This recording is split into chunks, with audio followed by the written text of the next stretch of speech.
Welcome to the lecture series of object oriented programming. आज का जो टॉपिक है उसमें हम डिस्कस करेंगे ऑब्जेक्ट ओरिएंटेड प्रोग्रामिंग का एक जो मेन पिलर है जिसका नाम इनहेरिटेंस है, उसको डिस्कस करेंगे। तो इनहेरिटेंस क्या होती है बेसिकली? इनहेरिटेंस आम अल्फाज में तो यही होती है जिसको विरासत कहते हैं। विरासत यानी आपके बाव अजदाद से कोई प्रॉपर्टीज़ आपके पास आती हैं या आपके पेरेंट्स के पास आती हैं और आपके पेरेंट्स से आपके पास आती हैं, यानी कुछ प्रॉपर्टीज़। अब प्रॉपर्टी में कोई घर, प्लॉट, गाड़ी शाड़ी भी हो सकती है और इसके अलावा कुछ कास्ट भी होती है। जिस तरह कोई एक स्पेसिफिक कास्ट से बिलोंग करता है तो वो कास्ट ऑनवर्ड चल रही होती है, या कुछ आदतें, अच्छी आदतें भी हो सकती हैं और बुरी आदतें भी हो सकती हैं जो कि आगे फॉरवर्ड होती हैं। तो देखते हैं कि क्या हमने इस तरह की बातें डिस्कस करनी है? नहीं, हमने जावा में डिस्कस करनी है कि इनहेरिटेंस क्या होता है। अच्छा, ग्रैंडफादर से अभी मैं एक आसान सी एग्जांपल देता हूँ, फिर हम दोबारा आएंगे ऊप की तरफ। जिस तरह ग्रैंडफादर की कोई फंक्शन था। बेसिकली हमारी जावा की क्लास में दो चीज़ें इंपॉर्टेंट होती हैं, एक एट्रीब्यूट्स होते हैं और एक मेथड होते हैं। तो एट्रीब्यूट में फॉर एग्जांपल ग्रैंडफादर की कोई फैमिली थी, कोई कास्ट सिस्टम था। अभी मैं कोई एक ख़ास कास्ट सिस्टम यहाँ मेंशन नहीं करना चाह रहा, कोई भी कास्ट सिस्टम है, मैं कहता हूँ एक्स कास्ट सिस्टम है कोई भी। और ग्रैंडफादर जो काम करते थे वो कहता हूँ कि वो फार्मर थे, उनकी लैंड्स थी, ठीक है। उनसे ये वाली कास्ट सिस्टम इनहेरिट हुआ फादर को, और इसी तरह ग्रैंडफादर की जो लैंड्स, प्रॉपर्टीज़ थी, वो फार्मिंग का यानी जो पेशा था वो इनहेरिट कर लिया फादर ने। अब फादर ने कहा कि मैं कुछ और भी काम शुरू कर देता हूँ, तो उन्होंने फार्मिंग के साथ कोई और भी काम शुरू कर दिया। फार्मिंग के साथ आप कह लें कि उन्होंने फ़िशिंग का काम स्टार्ट कर दिया, फार्मिंग के साथ फ़िशिंग का काम स्टार्ट कर दिया या ज्वेलरी का काम स्टार्ट कर दिया, ठीक है। अब उनके पास ये एट्रीब्यूट भी है, एट्रीब्यूट एक्स भी है, और ग्रैंडफादर का जो वर्क था फार्मिंग का वो भी है, लेकिन उनके अपने भी कुछ एक्स्ट्रा प्रॉपर्टीज़ भी ऐड हो गई। उन्होंने अपनी कोई घर, गाड़ी शाड़ी और भी चीज़ें ले ली, तो प्रॉपर्टीज़ भी ऐड हो गई और उनका प्रोफेशन भी जो है वो भी चेंज हो गया। अब उसके बाद आए सन या डॉटर, ठीक है। सन डॉटर ने इनहेरिट किया ये सारी चीज़ें ऊपर वाली, यानी उन्होंने कास्ट सिस्टम भी इनहेरिट कर लिया, फार्मिंग का भी इनहेरिट कर लिया, फ़िशिंग भी कर ली, ज्वेलरी भी इनहेरिट कर ली, और भी अगर कोई और प्रॉपर्टीज़ थी, सारी चीज़ें थी वो भी इनहेरिट कर ली। और इनकी अपनी भी प्रॉपर्टी थी। फॉर एग्ज़ाम्पल सन जो था वो कोई प्रोग्रामर था, और डॉटर जो थी वो कोई पायलट बन गई, ठीक है। तो अब इनका यानी प्रोफेशन भी चेंज हो गए, इनकी अपनी कोई प्रॉपर्टीज़ भी चेंज हो गई, लेकिन इनके पास वो सारी प्रॉपर्टीज़ हैं जो इन्होंने इनहेरिट की थी। तो जावा में भी ऐसे ही होता है। जावा ने जब ऊप के कॉन्सेप्ट पिलर्स डिज़ाइन हो रहे होंगे तो वो इस आइडिया से इंस्पायर हुए कि हम क्यों ना ऊप के अंदर भी एक पिलर ऐड करें जिसका नाम इनहेरिटेंस रखें। तो इनहेरिटेंस क्या होती है? इनहेरिटेंस होती है कि ये मैकेनिज़्म होता है जिससे एक क्लास, जो चाइल्ड क्लास होती है, अब क्लास का तो आपको आइडिया होगा कि क्लास क्या होती है। क्लास जो है इज़ अलाउड टू इनहेरिट, इसको अलाउ किया जाता है कि वो इनहेरिट करे एट्रीब्यूट्स को और मेथड्स को फ्रॉम एन अदर क्लास, जिसको पेरेंट क्लास कहते हैं। यानी एक क्लास पेरेंट है, उससे इनहेरिट कर ले उसके एट्रीब्यूट्स, उसके मेथड कोई और क्लास जिसका नाम चाइल्ड क्लास है, ठीक है। इसी तरह a class that inherits from another class can reuse the methods and attributes. तो फ़ायदा क्या होता है कि जो चाइल्ड क्लास होती है वो उसने जो भी मेथड्स और एट्रीब्यूट्स इनहेरिट किए होते हैं वो उनको रीयूज़ कर लेती है, यानी उस कोड को रीयूज़ कर लेती है। खुद से वो कोड नहीं उस अपने बॉडी के अंदर लिखती, बल्कि वो क्लास अपनी पेरेंट क्लास के एट्रीब्यूट्स मेथड्स को इनहेरिट कर लेती है। In addition you can add new attributes and methods to your current class, यानी आप चाइल्ड क्लास में नए मेथड्स एट्रीब्यूट्स भी ऐड कर सकते हैं और पेरेंट क्लास के एट्रीब्यूट्स मेथड्स को इनहेरिट भी कर लेते हैं। जिस तरह मैंने आपको ऊपर एग्जांपल भी दी कि चाइल्ड क्लास जो थी वो पेरेंट क्लास के एट्रीब्यूट्स को इनहेरिट तो कर रही थी लेकिन अपने एट्रीब्यूट्स मेथड भी ऐड कर रही थी।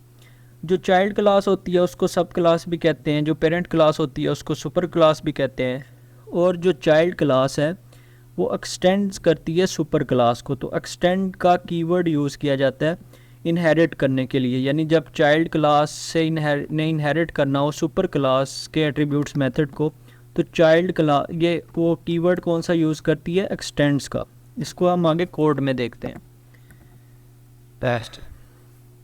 यहाँ एक छोटी सी एक एग्जांपल दोबारा दे देता हूँ कि एक कम्युनिटी मेंबर हैं, वो कुछ चीज़ें शेयर करते हैं आपस में, कुछ प्रॉपर्टीज़, कुछ मेथड्स। फॉर एग्जांपल वो एक मस्जिद में नमाज़ पढ़ते हैं, या एक फ़िल्टर से पानी लेने चले जाते हैं, इस तरह, या एक बैंक में जो है डिपॉजिट करने चले जाते हैं। कुछ वो एक कम्युनिटी के मेंबर हैं, फॉर एग्जांपल किसी सोसाइटी में मेंबर रह रहे हैं, DHA में रह रहे हैं, जौहर टाउन में रह रहे हैं, तो वो एक सोसाइटी में रह रहे हैं, तो वो क्या कर रहे हैं, कुछ प्रॉपर्टीज़ उनकी कॉमन है।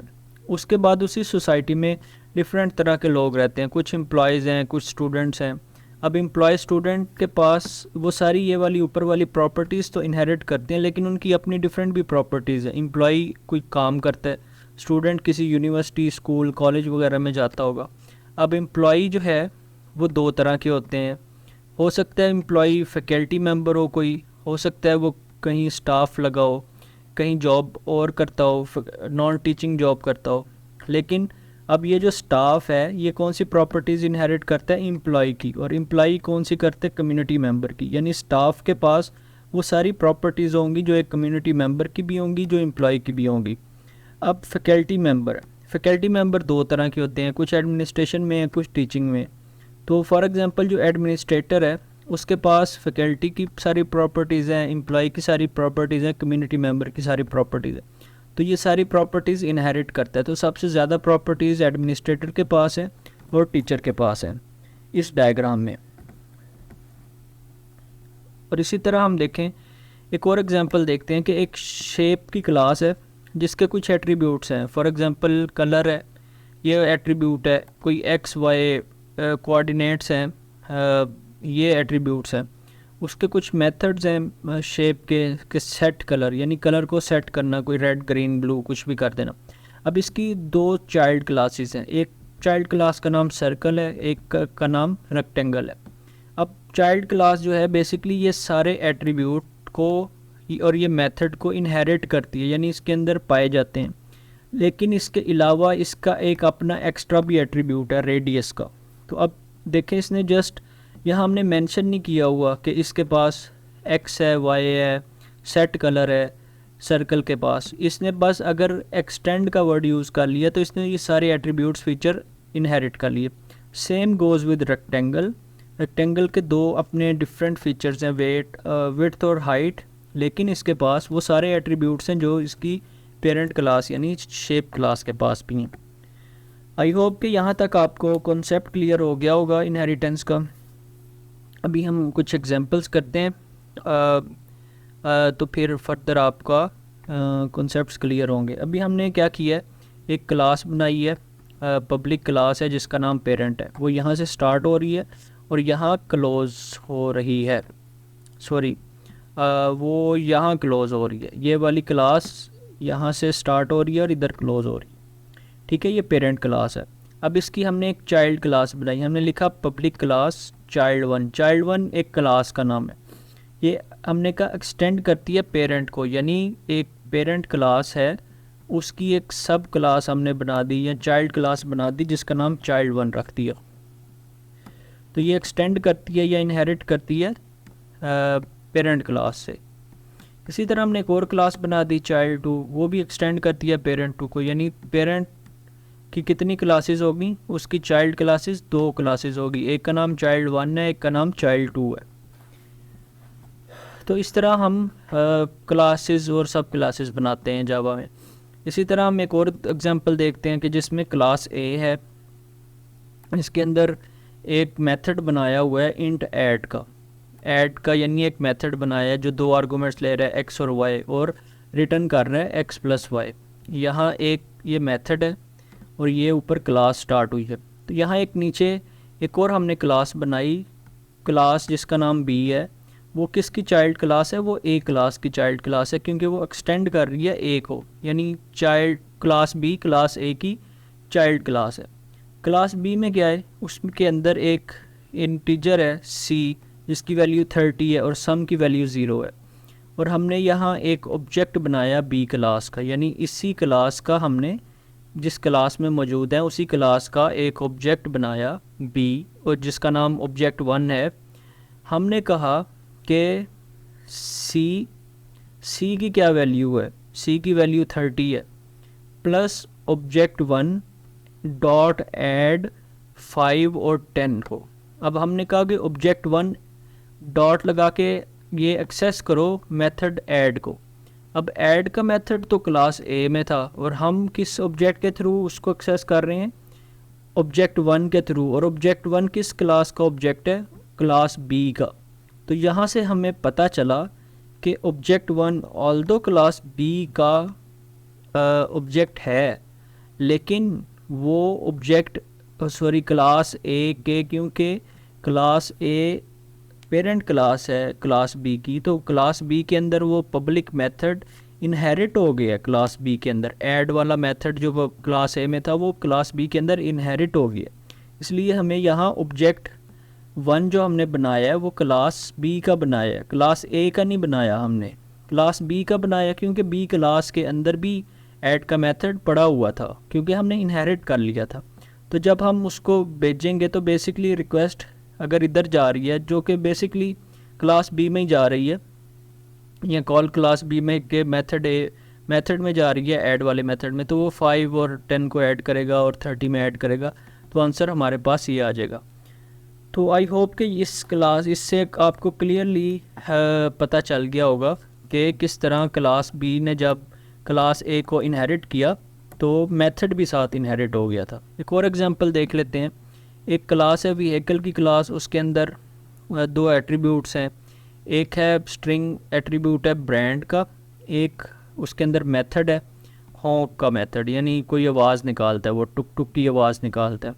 अब हमने एक और क्लास बनाई कार, जो कि चाइल्ड क्लास है व्हीकल की। ये हमारी पेरेंट क्लास होगी, नीचे हमारी चाइल्ड क्लास है जिसका नाम है कार। इस कार के अंदर एक प्राइवेट मेथड है, प्राइवेट एट्रीब्यूट है मॉडल नेम, उसका नाम मस्टांग है। और इसी तरह उसके अंदर भी एक मेन मेथड है चाइल्ड क्लास के अंदर। अब चाइल्ड क्लास के अंदर हम मेन मेथड में एक ऑब्जेक्ट बना रहे हैं, लेकिन हम ऑब्जेक्ट बना रहे हैं कार का, यानी चाइल्ड क्लास का हमने यहाँ ऑब्जेक्ट बनाया और हमने कॉल कर दी इसको। अब माई क्लास का ऑब्जेक्ट है और हम माई क्लास के ऑब्जेक्ट कार के ऑब्जेक्ट को हम कह रहे हैं, इस माई कार जो ऑब्जेक्ट बनाया है उसको कह रहे हैं कि भाई एक्सेस करो हॉक तो पड़ा हुआ था। हॉक मेथड जो था वो तो बेसिकली व्हीकल की क्लास में पड़ा था, और हम कैसे उसको कह रहे हैं कि भाई माई कार तो ऑब्जेक्ट था चाइल्ड क्लास का, लेकिन हम मेथड जो एक्सेस कर रहे हैं वो पेरेंट क्लास का। तो ये कैसे हो गया? ये इनहेरिटेंस के थ्रू हुआ।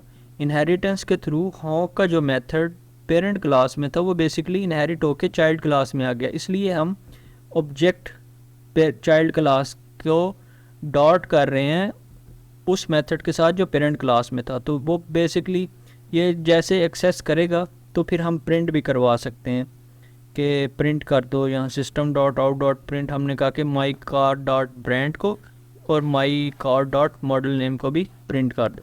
तो जब इसको कॉल जाएगी तो ये प्रिंट कर देगा टुक टुक, और जब नीचे वाला system dot out dot println होगा तो वो जो भी चीज़ सेट की थी फोर्ड और मस्टैंग तो वो प्रिंट कर देगा।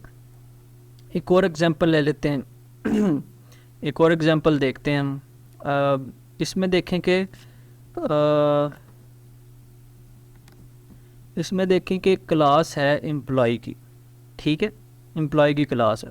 उस एम्प्लॉय की क्लास में सिर्फ एक एट्रीब्यूट है सैलरी का, और सैलरी 40,000, फ्लोट इसकी डाटा टाइप है। एक और हमने क्लास बनाई जिसका नाम रखा प्रोग्रामर। अब प्रोग्रामर क्लास किसकी चाइल्ड क्लास है? एम्प्लॉय क्लास की। यहाँ से यूएमएल डायग्राम देख के भी हमें पता चल रहा है कि प्रोग्रामर क्लास चाइल्ड क्लास है एम्प्लॉय क्लास की। एम्प्लॉय क्लास के पास सैलरी है, प्रोग्रामर क्लास के पास एक एट्रीब्यूट है बोनस का। अब प्रोग्रामर क्लास के पास एक एट्रीब्यूट है बोनस का। अब हमने एक public static void main method से हमने एक ऑब्जेक्ट बनाया पी ऑब्जेक्ट जो है वो बेसिकली चाइल्ड क्लास का ऑब्जेक्ट है और हमने उसे कॉल कर दी। ठीक है, अब क्या हमने आगे प्रिंट करवाना चाहा कि programmer salary is P dot salary. अब पी ऑब्जेक्ट था चाइल्ड क्लास का, लेकिन सैलरी कहाँ पड़ी हुई थी? सैलरी तो एम्प्लॉय क्लास में पड़ी हुई थी, लेकिन वो एक्सेस करेगा। क्यों करेगा? क्योंकि एट्रीब्यूट को चाइल्ड क्लास ने इनहेरिट कर लिया। इसी तरह पी डॉट बोनस करेगा तो वो तो बोनस तो पहले से ही उसके पास ही पड़ा हुआ था चाइल्ड क्लास में, इसलिए वो सैलरी प्रिंट करेगा और फिर बोनस प्रिंट कर देगा। हमें इनहेरिटेंस की ज़रूरत क्यों पड़ती है? इसकी डिफरेंट रीज़न्स हैं। मैं जस्ट पहली रीज़न आपसे डिस्कस कर लेता हूँ कि कोड रीयूज़ कर सकते हैं। जो आपने पेरेंट क्लास में कोड लिखा होता है वो आपको चाइल्ड क्लास में लिखना नहीं पड़ता। सबसे मेन फ़ायदा यही है कि कोड रीयूजेबल होता है। बाकी जो दो फ़ायदे हैं ये हमने इन टॉपिक्स को अलहदा से वीडियोज़ में डिस्कस किया हुआ है, तो आप वो वीडियोज़ अगर आपने नहीं देखी तो पहले वो देखें, तब आपको पता चलेगा कि मेथड ओवरराइडिंग क्या होती है और एब्स्ट्रैक्शन क्या होता है। अगर आपको इन दोनों कॉन्सेप्ट का आइडिया है तो बता दूं कि इनहेरिटेंस से हमें मेथड ओवरराइडिंग में भी फ़ायदा होता है, जो कि बेसिकली पॉलीमॉर्फिज्म का कॉन्सेप्ट है, और एब्स्ट्रैक्शन भी जो एक और पिलर है उसका भी हमें फ़ायदा होता है। ठीक है, अब हम देखते हैं कि इनहेरिटेंस की टाइप्स क्या होती हैं। जावा में 3 तरह की टाइप्स होती हैं। सिंगल, मल्टी लेवल, हायरार्किकल, यानी एक क्लास एक और क्लास को इनहेरिट की चाइल्ड क्लास हो सकती है। क्लास सी क्लास बी की चाइल्ड हो सकती है और क्लास बी क्लास ए की चाइल्ड हो सकती है। इसको मल्टी लेवल कहते हैं। एक हायरार्किकल मेथड होता है जिसमें एक क्लास के 2 चाइल्ड भी हो सकते हैं। ठीक है, अब C++ में किस तरह की इनहेरिटेंस होती है? C++ में 5 तरह की इनहेरिटेंस होती है। एक तो सिंगल इनहेरिटेंस होती है, यानी चाइल्ड क्लास किसी भी पेरेंट क्लास की चाइल्ड हो, या मल्टीपल इनहेरिटेंस भी होती है। सबसे इम्पोर्टेंट ये है, जावा में मल्टीपल इनहेरिटेंस नहीं होती और C++ में मल्टीपल इनहेरिटेंस होती है। मल्टीपल इनहेरिटेंस का क्या मतलब है कि एक चाइल्ड 2 पेरेंट का चाइल्ड हो सकता है। एक चाइल्ड क्लास के 2 पेरेंट क्लासेस हो सकती हैं। ठीक है, बाकी ये मल्टी लेवल जावा में आपको बता दी, हायरार्किकल भी जावा में बता दी। एक हाइब्रिड भी होती है। हाइब्रिड में यानी 2-3 डिफरेंट टाइप्स की इनहेरिटेंस को आप कंबाइन कर दे तो उसको हाइब्रिड इनहेरिटेंस कहते हैं। पाइथन में कौन कौन सी होती हैं? पाइथन में भी जिस तरह C++ में होती हैं वैसे ही होती हैं, single, multiple, multi level, hierarchical और हाइब्रिड। कैरेक्टरिस्टिक्स इनहेरिटेड इन जावा इनहेरिटेंस। कौन कौन सी चीज़ें इनहेरिट होती हैं जब हम कोई चाइल्ड क्लास किसी पेरेंट क्लास को इनहेरिट करती है, तो क्या क्या चीज़ें इनहेरिट हो रही होती हैं? पब्लिक और protected member variables, super class के या पेरेंट क्लास के वेरिएबल इनहेरिट हो रहे होते हैं। कौन से हो रहे होते हैं? सिर्फ जो पब्लिक होते हैं और प्रोटेक्टेड होते हैं, प्राइवेट नहीं होते। ठीक है, ऐसा नहीं है कि प्राइवेट मेंबर भी इनहेरिट हो रहे हैं, नहीं, सिर्फ पब्लिक और प्रोटेक्टेड। पब्लिक और प्रोटेक्टेड मेथड इनहेरिट होते हैं, मेंबर्स भी होते हैं यानी एट्रीब्यूट्स भी होते हैं और मेथड्स भी होते हैं। इसके अलावा नॉन प्राइवेट कंस्ट्रक्टर, ऐसे कंस्ट्रक्टर्स जो कि नॉन प्राइवेट होते हैं। यूजुअली हम कंस्ट्रक्टर्स को प्राइवेट करते हैं, लेकिन कुछ पब्लिक करते हैं। कुछ कंस्ट्रक्टर्स प्राइवेट भी होते हैं, वो वाले नहीं होते। सिर्फ वो कंस्ट्रक्टर्स जो पब्लिक होते हैं वो ही इनहेरिट होते हैं चाइल्ड क्लास में। 10 सुपर क्लास के जो डिफ़ॉल्ट कंस्ट्रक्टर हैं वो भी इनहेरिट हो जाते हैं। डिफ़ॉल्ट कंस्ट्रक्टर्स वो होते हैं जिनका हमने मेंशन नहीं किया होता। ठीक है, और नॉन प्राइवेट नेस्टेड क्लासेस भी इनहेरिट हो जाती हैं। तो ये चीज़ें इनहेरिट होती हैं। अच्छा, अगर आप चाहें कि कोई भी क्लास जो है वो इनहेरिट ना करे, यानी if you don't want other classes to inherit from a class, use final keyword. आप किसी भी क्लास के स्टार्ट में अगर आप फाइनल लिख देते हैं, किसी भी क्लास के स्टार्ट में जहाँ पब्लिक लिखते थे वहाँ पब्लिक की जगह आप फाइनल लिख दें तो क्या होता है कि अब ये क्लास व्हीकल है और ये और क्लास है मेन, ये एक्सटेंड कर रही है यानी चाइल्ड क्लास बनना चाह रही है व्हीकल की, तो ये नहीं बनेगी। इस तरह का कोई एरर आ जाएगा, वो कहेगा कि व्हीकल की क्लास जो है वो फाइनल डिक्लेयर की गई है। यानी कई दफ़ा आप चाहते हैं ना कि किसी एक पेरेंट क्लास की कोई चाइल्ड क्लास ना बने, तो आप उससे के लिए फाइनल का कीवर्ड यूज़ कर सकते हैं। आई होप कि आपको आज का लेक्चर समझ आ गया होगा। कोई आपका कोई क्वेश्चन है तो आप मुझे कमेंट सेक्शन में कमेंट करके पूछ सकते हैं। Thank you so much. अल्लाह हाफ़िज़।